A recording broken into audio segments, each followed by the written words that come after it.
देश की आर्थिक क्रांति के जनक पूर्व प्रधानमंत्री डॉक्टर मनमोहन सिंह को देश आज श्रद्धांजलि दे रहा है। 92 साल की उम्र में कल रात उनका निधन हो गया था। 10 साल तक देश के प्रधानमंत्री रहे मनमोहन सिंह के निधन पर केंद्र सरकार ने 7 दिनों का राष्ट्रीय शोक घोषित किया है। आज प्रधानमंत्री नरेंद्र मोदी ने कैबिनेट की बैठक बुलाई और डॉक्टर मनमोहन सिंह के योगदान को याद किया। कैबिनेट ने एक शोक प्रस्ताव भी पारित किया। 5 साल तक वित्त मंत्री और 10 साल तक देश के प्रधानमंत्री रहे डॉक्टर मनमोहन सिंह के योगदान और उनकी शख्सियत की कहानी हम अपने 5 रिपोर्टर की जुबानी आपको सुनाएंगे। मेरे साथ हैं मनोरंजन भारती, राजीव रंजन, हिमांशु शेखर और प्रशांत।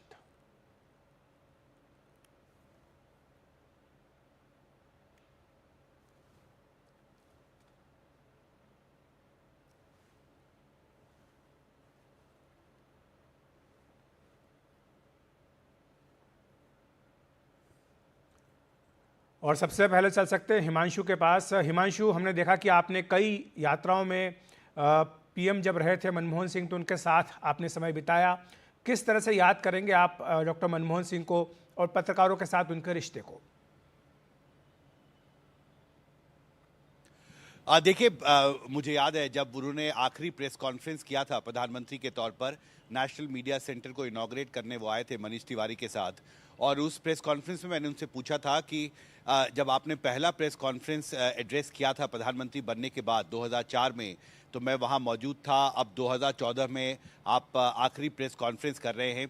इन 10 सालों में क्या लगता है आपको कि आपकी छवि आम लोगों के नज़र में क्या कुछ बदली है? क्योंकि जब आप प्रधानमंत्री बने थे ये कहा गया था कि आप एक नॉन पॉलिटिकल इकोनॉमिस्ट हैं जिनको प्रधानमंत्री बनाया गया है। तो मनमोहन सिंह ने कहा था कि देखिए, मुझ में कोई बदलाव नहीं आया मेरी पर्सनालिटी में। मैंने अपनी पूरी डेडिकेशन के साथ देश की सेवा करने की कोशिश की है और मैंने प्रधानमंत्री रहते हुए कभी भी किसी भी रिश्तेदार या रिलेटिव या फैमिली मेंबर को किसी तरह का फ़ायदा पहुंचाने की कोशिश नहीं की है। इसका संदर्भ बहुत साफ था क्योंकि उस प्रेस कॉन्फ्रेंस में मुझे याद है अधिकतर सवाल घोटालों के बारे में मनमोहन सिंह से पूछे जा रहे थे।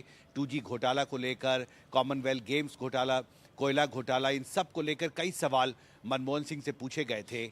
और उसी में उन्होंने वो एक फेमस बयान भी दिया था कि आप सब जिस तरह से मुझे देखते हैं, जिस तरह से विपक्षी दल संसद में मुझे देखते हैं, मुझे लगता है history will treat me very kindly. और मुझे लगता है कि आज जिस तरह से उन्हें श्रद्धांजलि दी गई है और जिस तरह की एक इमोशनल आउटपोरिंग पूरे दुनिया में सामने आई है, ऐसा लगता है कि मनमोहन सिंह सही साबित हुए। उन्हें पूरा विश्वास था कि उन्होंने जो काम किया है दुनिया उन्हें अच्छे कामों के लिए याद करेगी।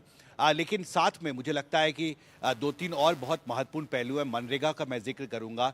कई महीने तक सरकार में जदोजहद चलती रही और वित्त मंत्री के तौर पर पी चिदम्बरम और उस वक्त योजना आयोग के जो उपाध्यक्ष थे मोंटेक सिंह अहलूवालिया, उनके मन में कई शंकाएं थी कि कैसे मिनिमम वेज रेट तय होगा मनरेगा का। और आखिरी मौके पर मुझे याद है रघुवंश प्रसाद सिंह जो उस वक्त ग्रामीण विकास मंत्री थे, मैं उनसे मिलने गया था। वो बहुत खुश थे। उन्होंने कहा कि आज प्रधानमंत्री ने मनरेगा पर बैठक बुलाई है और मुझे लगता है कि मनरेगा का प्रस्ताव आज पारित होने वाला है। फिर मैं बहुत देर तक उनके ऑफिस में बैठा रहा। 3 घंटे बाद जब वो वापस आए तो मैंने वो न्यूज़ ब्रेक किया था कि मनरेगा को मंजूरी दे दी गई है, क्योंकि प्रधानमंत्री ने जो क्वेश्चंस थे, जो आशंकाएं थी वित्त मंत्रालय की, योजना आयोग की, उसको दरकिनार करते हुए ये फैसला किया था कि गरीबों के हित में ये करना ज़रूरी है। तो उन्होंने कई मुश्किल फैसले लिए क्योंकि वो अर्थशास्त्री थे, अर्थशास्त्र को समझते थे और जनता के हित को देखते हुए मुझे लगता है मैंने उनको जो कवर किया। आप देखिए, राइट्स बेस्ड पैराडाइम लेकर आए वो, right to education, right to food, right to in food security, बहुत सारे राइट्स बेस्ड पॉलिसीज़ लेकर आए। तो मुझे लगता है कि एक बहुत ही पॉजिटिव योगदान मनमोहन सिंह का रहा। हालांकि विवादों में भी वो फंसे और जिस तरह से उनकी सरकार को बचाया गया जो 2008 जुलाई में, निश्चित तौर पर उस पर कई सवाल भी उठते रहे। बिल्कुल हिमांशु, और हमारे साथ मनोरंजन भारती भी जुड़ गए, हमारे मैनेजिंग एडिटर। मनोरंजन, आपने बहुत लंबे समय तक कांग्रेस को कवर किया है। डॉक्टर मनमोहन सिंह जब 10 साल प्रधानमंत्री रहे, बहुत नज़दीक से आपने पीएमओ की फंक्शनिंग देखी, सरकार के कामकाज को देखा। आपसे ये समझना चाहेंगे कि जो आपकी बातचीत हो रही थी पंकज पचौरी जी से, जो कि मीडिया एडवाइज़र रहे हैं 2 साल तक डॉक्टर मनमोहन सिंह के, जब वो प्रधानमंत्री थे, उन्होंने एक महत्वपूर्ण बात कही। उन्होंने कहा कि जीते जी उनको जो सम्मान मिलना था वैसा नहीं मिला और आज जो सम्मान उनको दिया जा रहा है, अगर उनके जीते जी अगर मिलता तो शायद ज़्यादा उन्हें अच्छा लगता। तो ये कितनी बड़ी बात है, क्योंकि ये जो आखिरी प्रेस कॉन्फ्रेंस उनकी थी उसमें उन्होंने एक बात, एक तरह से उनका जो मलाल था वो निकल करके सामने भी आया था कि जो हिस्ट्री है वो उनको जज करेगी और शायद फेयरली जज करेगी। जी हाँ, निश्चित रूप से उन्होंने कहा था कि history will be kind to जज मी, तो ये एक बड़ी बात उन्होंने कही थी। तो निश्चित रूप से जब मैं आज पंकज पचौरी से मिला और जब उन्होंने ये बात कही तो मैंने कहा, उनसे पूछा कि आप ऐसा क्यों कह रहे हैं, तो बाद में उन्होंने कहा कि अब देखिए, अब इसमें ज़्यादा बात करने की ज़रूरत नहीं है। उनके प्रधानमंत्री के ना रहने के बाद जो कुछ कहा गया, कई तरह के नारे भी लगाए गए, शायद वो सब चीज़ें ना होती तो ज़्यादा अच्छा होता। आज उनके लिए 7 दिन का राष्ट्रीय शोक की घोषणा की गई है, तो थोड़ी इज्जत उनको पहले और मिली होती तो ज़्यादा अच्छा होता। ये सारी बातें वो कहना चाह रहे थे। लेकिन मेरे जो अनुभव रहे, अखिलेश आपने भी कवर किया है लंबे समय तक पार्लियामेंट को, मुझे लगता है कि मनमोहन सिंह को केवल एक अर्थशास्त्री के रूप में एज ए प्राइम मिनिस्टर जज करना जो है वो ठीक नहीं होगा। मेरे अनुसार वो एक बहुत बड़े पॉलिटिशियन थे, भले ही वो लीनिएज नहीं था कि किसी घराने से आते हों, लेकिन वो सेल्फ मेड पॉलिटिशियन थे। आप सोचिए कि ललित नारायण मिश्रा जब इंदिरा गांधी के कैबिनेट में वाणिज्य मंत्री थे, तब उनके वो सलाहकार होते थे। इतने लंबे समय तक वो कहीं ना कहीं पर सरकार के साथ, सरकार के फंक्शनिंग के साथ, नेताओं के साथ जुड़े रहे। प्राइम मिनिस्टर के वो इकोनॉमिक एडवाइजर रहे, उसके बाद रिजर्व बैंक में गए, तो उनको मालूम था कि राजनीति क्या होती है। और मैंने साफ देखा है कि जब जम्मू कश्मीर में सरकार बनाने में मामला अटक गया था, तो कांग्रेस पार्टी ने उनको मुफ्ती मोहम्मद सईद से निगोशिएट करने के लिए भेजा था। तो ये कई चीज़ें जो उनके व्यक्तित्व की थी, वो चीज़ें गुम हो गई कि वो उनको सबने केवल आर्थिक रूप के जानकार प्राइम मिनिस्टर के रूप में ही याद करना शुरू किया। ये तो उनका मजबूत पक्ष था ही, लेकिन पॉलिटिक्स भी उनका एक मजबूत पक्ष था। नहीं, बिल्कुल। इस बात को मनोरंजन कौन बुला सकता है कि 2009 के चुनाव में उन्होंने 2009 के चुनाव में लाल कृष्ण आडवाणी जैसे मंझे हुए राजनेता को शिकस्त दी थी, जबकि आडवाणी जी जो थे वो एनडीए के घोषित प्रधानमंत्री पद के उम्मीदवार थे। और लंबे अरसे के बाद कांग्रेस को 200 का जो आंकड़ा था वो पार हुआ था लोकसभा में। और तीसरी बात ये भी थी कि न्यूक्लियर डील जिस पर कि सरकार गिरने की नौबत तक आ गई थी, वो भी उनके रहते हुए वहाँ पर जो है उस पर मुहर लगी थी और उन्होंने विश्वास मत भी जीता था।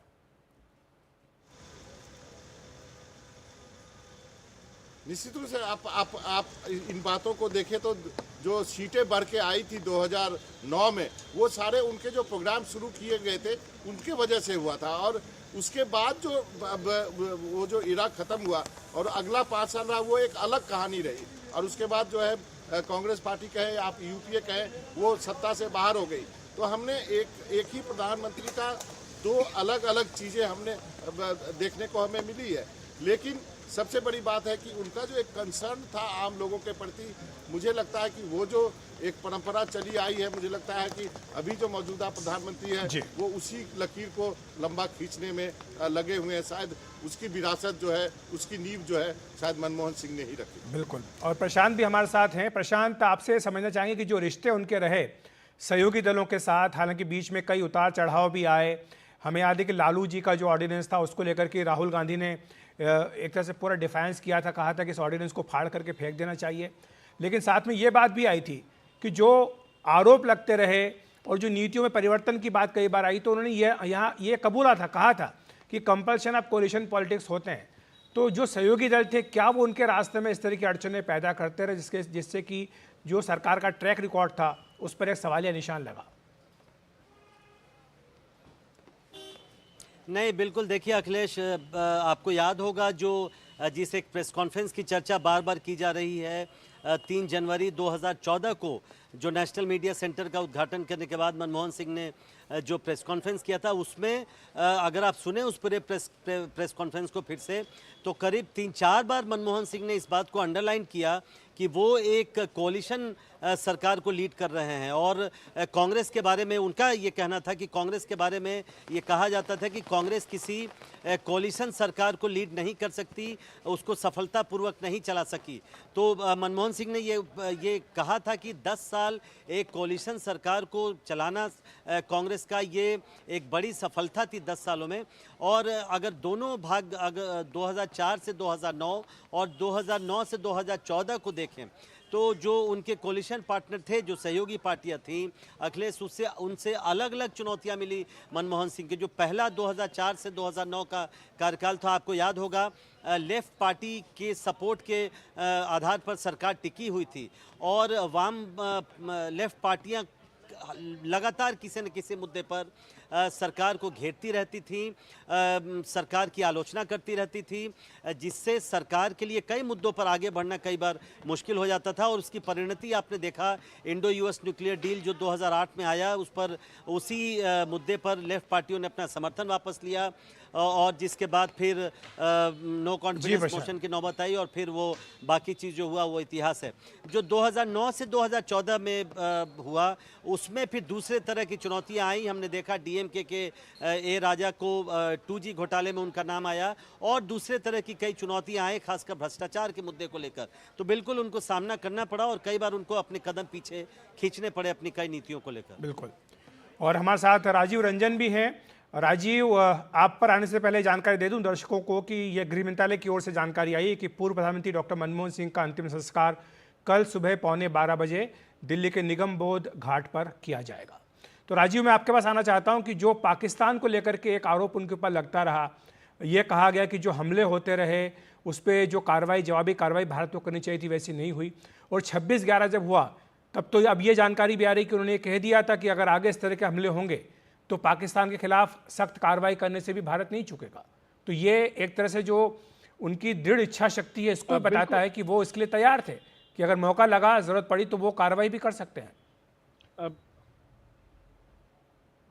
बिल्कुल आपने सही कहा। मनमोहन सिंह को, डॉक्टर मनमोहन सिंह को जो लोग जानते हैं वो इस नाते भी जानते हैं कि वो बोलने के बजाय काम करने में यकीन रखते थे। बहुत सौम्य तरीके से और शालीन तरीके से अपनी बात को रखते थे।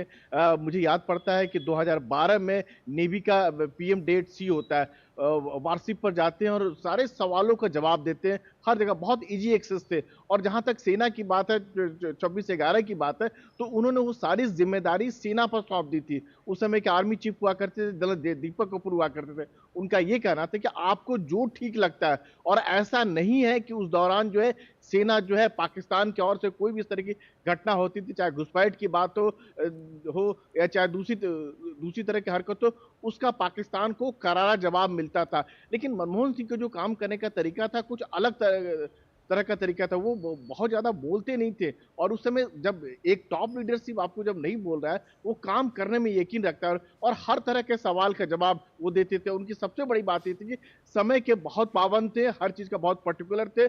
हमने नेवी का जो हुआ था पीएम, उसमें सी में देखा था कि नेवी के सारे फ्लाई पास्ट को उन्होंने देखा, नौसेना की ताकत को देखा, सेना में जहां जहां उनको बुलाया जाता था, जहां जहां मौका लगता था, उनसे बाकायदा बातचीत करते थे और उसी मुताबिक अपनी नीतियों को बनाते थे। उस समय AK एंटोनी जो रक्षा मंत्री हुआ करते थे और उनका ये कहना था कि जो आत्मनिर्भरता की जो बात हो रही है, कि अर्जुन की जो बात हो, अर्जुन टैंक की बात हो रही है, तेजस की बात होती है, तो सही मायने में इसे जब सेना में जो शामिल किया गया है, ये उसी दौरान किया गया है। और AK एंटोनी ने साफ तौर पर बेंगलुरु में कहा था एक दफा कि आज अगर ये मेरी दिली इच्छा थी, हालांकि फोर्स नहीं चाहते थे, फोर्स रिलक्टेंट थे कि अर्जुन को सेना में शामिल किया जाए, तेजस को वायुसेना में शामिल किया जाए, तो जब तक टॉप लीडरशिप आपका नहीं चाहता है और एक डायरेक्शन नहीं होता है, तब तक सेना के जो निचले लेवल की बात करें वो अधिकारी शामिल करते। तो एक सरकार की उस समय नीति थी कि अपना केवल काम करने में यकीन रखना है, बहुत ज्यादा हमें नहीं बोलना है। और पाकिस्तान की बात हो चाहे चीन की बात हो, अगर कहीं भी सीमा पर कोई हरकत होता है तो उसका माकूल जवाब देना है। जी तो शुक्रिया राजीव आपका। हिमांशु, प्रशांत और मनोरंजन, जब आपने अपनी बात रखी, डॉक्टर मनमोहन सिंह के साथ अपने संस्मरण दर्शकों को बताए। मेरे अपने भी कुछ संस्मरण हैं, मैं ब्रेक ले रहा हूं, ब्रेक के बाद अपने संस्मरण के साथ मैं दोबारा हाजिर होता हूं।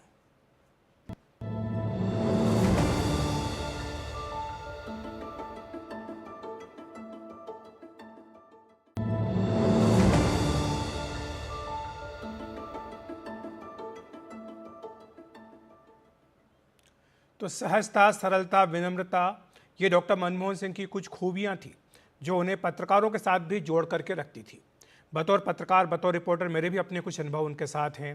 मुझे याद है कि सिरी फोर्ट ऑडिटोरियम में कार्यक्रम था जो कवर करने के लिए मैं गया था और तभी PMO के एक अधिकारी ने बताया कि इस कार्यक्रम के समाप्त होने के बाद डॉक्टर मनमोहन सिंह बात करेंगे मीडिया से। तो मैं अलग से जहाँ पर जाना था, जहाँ पर हमें मिलना था, वहाँ गया।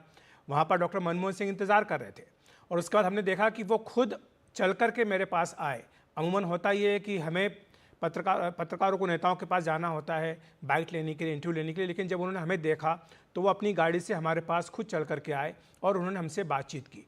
तो ये जो सौम्यता थी, एक सरलता थी, सहजता थी उनके व्यक्तित्व की, ये काफ़ी प्रभावित करती थी बतौर पत्रकार। संसद भवन में भी कई बार ऐसे मौके आए जब उनसे आमने सामने मिलना हुआ और हमेशा उन्होंने बहुत अच्छे से बातचीत की। साथ ही कई बार उनकी जो विदेश यात्राएं हैं वो कवर करने का भी मुझे मौका मिला। एक बार मैं उनके साथ जापान भी गया, एक बार बीजिंग का भी दौरा किया, और इन तमाम दौरों में जो उनसे इंटरेक्शन हुआ उससे यही समझ में आया कि वो जो उनके बारे में कहा जाता है कि एक सौम्यता उनके व्यक्तित्व में है, सहजता है, सरलता है, वही हमें बातचीत करने में भी लगातार बार बार मिली। तो एनडीटीवी की ओर से डॉक्टर मनमोहन सिंह को विनम्र श्रद्धांजलि।